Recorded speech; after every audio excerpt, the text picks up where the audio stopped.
மாதம் மாதம் அமாவாசை வந்தாலும் ஒரு வருடத்தில் 3 அமாவாசைகள் மிகவும் முக்கியமானவை. அவை தை அமாவாசை, ஆடி அமாவாசை மற்றும் புரட்டாசி அமாவாசை.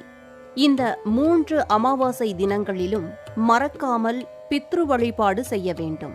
தை மாதத்தில் மகர ராசியில் சூரியன், சந்திரன், பூமி ஆகிய 3ம் ஒரே நேர்கோட்டில் ஒரே பாகையில் இணையும் பொழுது செய்யும் பூஜைகள், வேண்டுதல்கள், வழிபாடுகள் அனைத்தும் மிகவும் சக்தி வாய்ந்ததாகும்.